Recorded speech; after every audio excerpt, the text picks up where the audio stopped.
people imagine rich lifestyles, they imagine noise, luxury cars, designer clothes, public success, attention. That's the picture we're shown. But most real wealth doesn't look like that.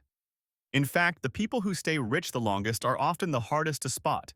They don't advertise, they don't perform, they don't try to look impressive, and that isn't accidental, it's strategic. In this video, we're breaking down how rich people stay rich without looking rich, and why quiet wealth survives while loud money disappears. The first thing to understand is this. Looking rich and being rich serve opposite goals. Looking rich is about signaling. Being rich is about control.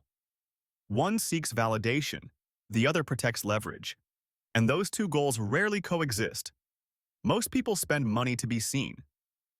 Bigger house, newer car, branded clothes, not because they need them, but because visibility feels like progress. It feels like success. But visibility is expensive. Every upgrade increases pressure. More payments, more maintenance, more dependence on constant income. That's why loud money feels powerful early and fragile later. Quiet wealth works differently. Quiet wealth avoids attention because attention creates obligation. Obligation to maintain appearances. Obligation to keep earning. Obligation to explain success.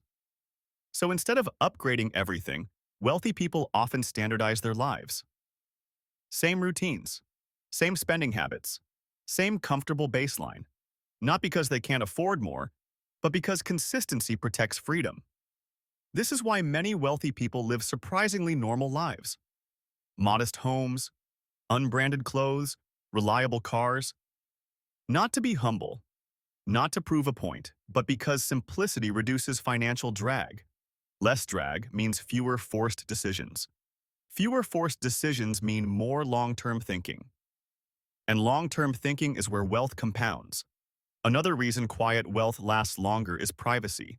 When wealth is visible, it attracts noise, opinions, expectations, requests, pressure. But when wealth is quiet, it stays flexible. You can move differently, invest patiently, wait longer, exit faster. No audience, no performance, no need to justify timing. That freedom is priceless. There's also a psychological advantage. When you don't look rich, you don't feel pressure to spend like it. You don't upgrade just to keep up. You don't chase status. You don't confuse identity with consumption. Instead, money becomes boring. And boring money lasts. Loud money is emotional. It reacts. It compares. It competes. Quiet wealth is strategic. It delays. It plans. It protects downside first. That's why so many flashy lifestyles collapse the moment income slows, and why quiet wealth often survives recessions, mistakes, and market cycles. This doesn't mean wealthy people never enjoy money. They do, but they enjoy it privately. Experiences over attention, comfort over applause, control over compliments. Their wealth serves their life, not their image. The biggest misunderstanding is thinking that wealth is about display. It's not. It's about optionality. The option to stop. The option to pivot. The option to say no. And options disappear quickly when money is tied to appearances. So when you see someone loud with money, understand this. They may be rich, but if their lifestyle depends on being seen, their wealth is fragile. The strongest financial position is the one no one notices. Because quiet wealth doesn't need approval, it doesn't need proof, and it doesn't need applause. It just keeps working, long after the noise fades. That's the quiet side of wealth, and it's the side that lasts. Part 1. They avoid the status trap. Most people think wealth is about signaling success, looking successful, feeling respected, being seen as doing well, so they spend accordingly. Bigger phone, nicer car, more expensive lifestyle the moment income increases. From the outside, it looks like progress. But under the surface, something else is happening. They're trading long-term freedom for short-term approval. This is the status trap. Status says, show them you've made it. Wealth says, protect what you're building. Most people never separate the two. They assume if they look successful, they must be moving forward. But rich people learn early that status is expensive, not just financially, mentally. Every upgrade comes with maintenance. Every visible purchase raises expectations. Every lifestyle increase becomes a new baseline. Soon, the income that once felt big feels tight. Not because they're failing, but because status keeps raising the cost of normal. Rich people understand this dynamic. That's why they don't rush to upgrade everything the moment they can afford it. They pause. They ask a different question. Not, can I buy this, but what does this cost me long term? Because the real cost of status isn't the price tag, it's the opportunity cost. Every dollar spent trying to impress someone else is a dollar that no longer works for you. It doesn't compound. It doesn't create options. It doesn't buy freedom. It just disappears, quietly, into someone else's perception of you. And perception doesn't pay dividends. Rich people don't hate nice things. They're not anti-comfort. They're not trying to look poor. They're just selective. They understand that looking rich and being rich pull in opposite directions, especially early on. Looking rich requires constant spending to maintain the image. Being rich requires delayed gratification while the foundation is built. Most people choose the first because it feels rewarding immediately. Compliments, social validation, a sense of arrival. But those rewards fade fast. And once you build your identity around them, it becomes harder to step back. Rich people avoid that trap by opting out early. Not because they lack desire, but because they value leverage more than applause. They'd rather have flexibility than flash, options instead of optics. They know that the ability to say no is more powerful than the ability to show off. They know that quiet money moves faster than loud money. And they understand something most people miss. Status is a subscription. Once you sign up, you have to keep paying. New car every few years, new wardrobe as trends change, new lifestyle to match your peers. Miss a payment, and suddenly it feels like you're falling behind. Wealth doesn't work like that. Wealth compounds when spending stays below earning power, even when earning power grows. That gap is where freedom is built. That gap is where options are created. That gap is invisible to everyone else, and that's why most people don't respect it. But rich people do. They don't buy status. They buy time. They buy flexibility. They buy the ability to walk away from bad deals, bad jobs, bad environments. They buy optionality. Optionality is the power to choose without pressure. And that power is far more valuable than looking successful a few years early. Most people never become wealthy not because they don't earn enough, but because they spend every increase proving something to people who aren't building their future. Rich people avoid that. They let results mature before visibility. They let wealth grow quietly before lifestyle catches up. And by the time status no longer threatens them, they don't need it. Need it anymore, that's the difference. Not how much they make, not how hard they work, but what they refuse to spend their money proving. Because the people who avoid the status trap early are usually the ones who end up with the most freedom later. Part 2. They protect cash flow, not image. A lot of people who look rich are actually under pressure. They earn a high income, they spend a high amount, and they live with constant stress. From the outside, it looks successful, nice lifestyle, upgraded car, expensive habits, but underneath the system is fragile. Their income has to keep coming in or everything starts to crack. That's not wealth, that's performance. Rich people think differently. They don't design their lives to impress, they design them to endure. They protect cash flow, not image. Cash flow is the money that remains after life happens, after bills, after responsibilities, after bad months. People chasing image build lives that require constant income. Every upgrade increases pressure. More payments, more commitments, less flexibility. Rich people avoid that trap. They keep expenses boring and predictable. Not because they lack ambition, but because predictability creates control. When expenses are stable, income fluctuations don't destroy your life. This allows rich people to survive bad years, and bad years always come. Markets slow down, businesses dip, unexpected costs appear. When income drops, image collapses. But when cash flow is protected, life stays calm. This is why wealthy people avoid lifestyle commitments that depend on constant income. They don't lock themselves into expensive habits that require peak performance forever. They don't assume tomorrow will look like today. They plan for volatility.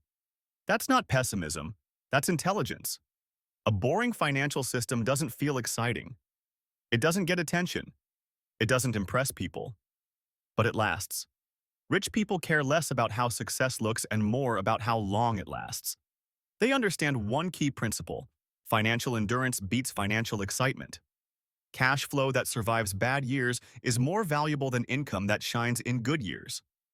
Anyone can look rich when conditions are perfect. Very few stay rich when conditions change. That's the difference. This mindset doesn't mean you avoid growth. It means growth doesn't come at the cost of stability. It means income increases before lifestyle upgrades. It means choices are made with margin, not pressure. The goal isn't to look wealthy. The goal is to stay free. And freedom comes from systems that don't break when life gets unpredictable. That's why rich people protect cash flow, not image. Because image fades. Cash flow keeps working. And the people who understand that sleep better during bad years than most people do during good ones. Part 3. They use money as a tool, not a reward. For most people, money is emotional. It's not just cash. It's meaning. It represents validation, proof that effort mattered. Relief from stress, a signal of self-worth. When money arrives, it feels personal. That's why spending often follows emotion. A tough week? Spend to feel better. A win? Spend to celebrate. A raise? Upgrade life immediately. Money becomes a reward for surviving pressure. Rich people see money differently, not emotionally, mechanically. To them, money is not a feeling, it's a function. They don't ask, "What do I deserve?" They ask, "What does this money do?" Money, to the wealthy, is used to reduce friction. They use it to remove obstacles, to simplify decisions, to avoid repeating the same problems. If something keeps draining time or energy, they don't tolerate it. They fix it with money. They also use money to buy time, not luxury, not status. Time. They outsource low-value tasks. They automate what can be automated. They eliminate activities that don't compound. Because time, not money, is the real constraint. And most importantly, they use money to acquire leverage. Leverage is anything that allows results without constant effort. Ownership, systems, assets, teams, technology. Money placed into leverage works even when they're not. This is why rich people don't rush to spend new money. When money comes in, they pause. They don't immediately upgrade their lifestyle. They don't rush to show progress. They don't chase the feeling. Instead, they ask a quiet question. What does this money make easier long-term? Does it reduce future stress? Does it free future time? Does it create optionality? Does it compound? If the answer is no, they wait. That waiting feels uncomfortable to most people, because delayed gratification doesn't give immediate feedback. There are no compliments, no likes, no applause, just restraint. But restraint is what protects wealth. Every emotional purchase leaks future freedom. Every strategic purchase increases it. Most people spend money to feel better now. Rich people use money to live better later. This doesn't mean they never enjoy money. It means enjoyment comes after positioning, not before it. They reward systems, not emotions. When money is emotional, it disappears quickly. When money is mechanical, it stays useful. This is the difference most people never notice. They believe wealth is about earning more, but wealth is really about what you do with money after you earn it. The pause is everything. That moment between earning and spending, between impulse and intention. That pause is where wealth stays intact. Because money used as a reward feels good once. Money used as a tool keeps working forever. That's how rich people think. And that mindset, more than income, is what separates those who build wealth from those who only touch it briefly. Part 4. They keep their lives simple on purpose. Complex lives are expensive, not just emotionally, financially. Most people don't notice it happening. Complexity creeps in slowly. Another subscription, another commitment, another responsibility added without removing anything else. Each one feels small, harmless, manageable, until life becomes crowded, and crowded systems leak money. Look closely at most financial stress. It doesn't come from one big mistake. It comes from dozens of small ones. Too many monthly payments. Too many things to maintain. Too many decisions competing for attention. Every added layer creates friction, and friction creates waste. Complexity forces people into reaction mode. They're always catching up, always juggling, always solving the next small problem. When life is overloaded, financial decisions become rushed. Bills get ignored, fees get missed, opportunities get overlooked. Not because people are careless, but because their systems are messy. Mess is expensive. Rich people understand something early. Control matters more than comfort. That's why they simplify aggressively. Not for aesthetic reasons. Not to look disciplined, but to reduce friction. They design lives that are easy to manage. Their routines are simple. They don't change everything constantly. They don't reinvent their days every week. They automate decisions whenever possible. Fewer choices, fewer surprises, less mental drain. Mental energy is a resource. They protect it. They also keep possessions under control. More stuff means more storage, more maintenance, more insurance, more replacement costs, and more decisions. What to fix, what to upgrade, what to sell, what to replace. None of that builds wealth. It just consumes attention. Rich people aren't obsessed with minimalism. They're obsessed with leverage. If something doesn't, save time, make money, protect focus. It gets questioned, sometimes removed. Simplicity isn't about having less. It's about having fewer moving parts. Clear priorities are part of this. When priorities are vague, money gets pulled in every direction. Social pressure, lifestyle upgrades, unplanned obligations. But when priorities are clear, spending becomes intentional. Money flows where it matters, not where it's loud. Here's the key idea most people miss. Every extra commitment is a future expense. Time, energy, money. When life is simple, problems are easier to see and easier to fix early. When life is complex, problems hide. They grow quietly. They compound. This is why wealthy people often look boring. Same routines, same systems, same habits. But boring is stable, and stability creates space for better decisions. Fewer subscriptions means fewer leaks. Fewer commitments means more margin. Fewer obligations means more control. Control is what allows wealth to compound. Not hustle, not intensity, not constant activity. Simplicity isn't a lack.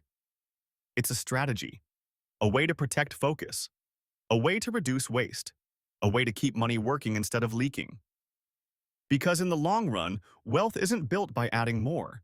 It's built by removing what doesn't matter and keeping the system clean enough to grow without friction. Part 5. They play a long, invisible game. Quiet wealth isn't exciting. There's no applause, no urgency, no constant validation telling you you're doing the right thing. Most of the time, it feels invisible. While others chase what's trending, quiet builders stay focused on what lasts. They don't rush to show progress. They don't celebrate too early. They don't need proof every week that it's working, because they understand something most people don't.